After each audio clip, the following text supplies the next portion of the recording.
Kisah mualaf kali ini datang dari Farah Solano, mahasiswi jurusan hukum yang memutuskan menjadi mualaf hingga dijauhi oleh orang tua.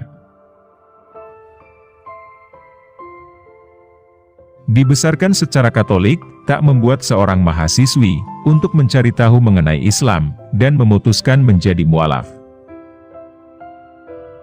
Bahkan, meski kedua orang tuanya melarang dan menjauhinya, ia tetap berpegang teguh sebagai Muslim.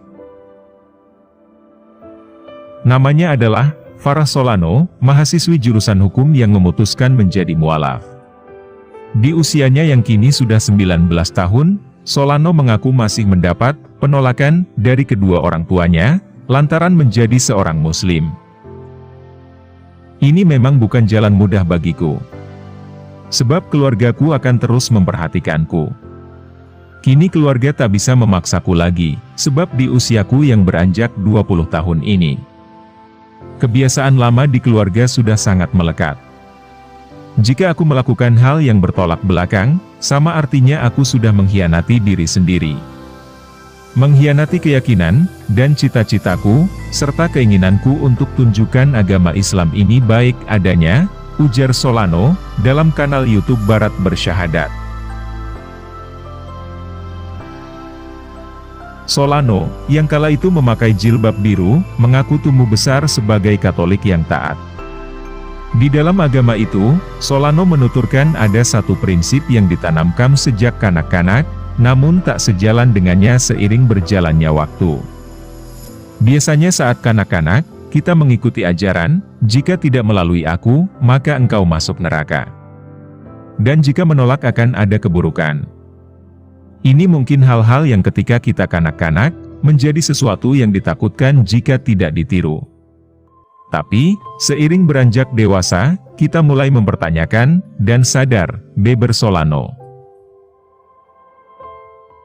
Dari perbedaan prinsip itu, Solano mengaku, mulai mencari agama lain, salah satunya Islam. Ketertarikannya pada agama Islam, lantaran kakek dari sisi ayahnya keturunan Palestina, di mana negara tersebut didominasi Muslim. Seolah aku merasakan terpanggil asal-muasalku, hingga membawaku ke pencarian silsilah keluargaku. Kemudian lewat Facebook, aku mulai komunikasi dan cari orang Palestina, orang Saudi Arabia, untuk bertanya, apa itu Islam, dan agama seperti apakah itu, imbuhnya. Tradisi Timur Tengah memang kerap dijalani di keluarga Solano. Namun, Solano menganggap, tradisi itu berbeda dengan agama Islam yang sesungguhnya, sehingga ia pun mencari tahunya, dengan bertanya pada teman-teman Muslimnya. Teman-temanku ini, menyarankan mencari masjid di Costa Rica, lalu aku coba cari-cari. Tapi aku berpikir, ini negara Kristen kan? Sepertinya akan sulit mencari masjid. Tapi teman Muslimku terus menyemangatiku, dan menganjurkan mencarinya lewat Google. Akhirnya aku temukan Masjid Omar di Costa Rica, jelas Solano. Perjalanannya pun dimulai di sini. Saat Solano diantar ayahnya berkunjung ke Masjid Omar itu, terdapat beberapa kelas mualaf membaca syahadat, dan Al-Quran, yang membuatnya mampu mendengarkan lantunan ayat suci. Hatinya tersentuh, dan merasa dirinya adalah bagian dari agama Islam. Dan semenjak aku mendengar lantunan ayat Al-Quran, dan mulai membacanya, hatiku tersentuh. Sederhananya, aku cocok dengan agama ini, dan merasa betah menjadi pemeluknya. Saat itu aku bersyukur sekali kepada Tuhan dan aku tak pernah melewatkan kelas-kelas di masjid itu. Sebab bagi Muslim keturunan, atau mualaf, belajar agama adalah kewajiban, ucapnya. Dengan hari-harinya belajar agama Islam, membulatkan tekadnya menjadi seorang Muslim. Kendati begitu, kedua orang tuanya menentang dengan keras keinginan Solano. Bahkan tak segan menjauhinya. Sekitar 6-7 bulan kemudian, aku memutuskan untuk berikrar ucapkan kalimat syahadat. Tapi aku mendapat penolakan dari keluarga, karena memeluk agama lain, dan ibuku menasehatiku, kamu ini pengikut Kristus. Muslim tak percaya Kristus, jelas Solano. Lalu aku bilang ke beliau, ibu aku tak percaya Kristus itu Tuhan. Walau aku dilahirkan di keluarga Kristen. Dan aku bilang ke ayah juga, kalau aku mau jadi mualaf. Beliau jawab tidak. Tapi aku bersikeras, terangnya lagi. Meski mendapat penentangan, Solano tetap mengucapkan 2 kalimat syahadat, sebagai tekadnya mempelajari agama Islam, juga sebagai bagian dari Muslim. Diakuinya, Islam membuat ia memiliki hati yang teduh, tenang, dan damai. Agama Islam membuat hati menjadi tenang dan damai.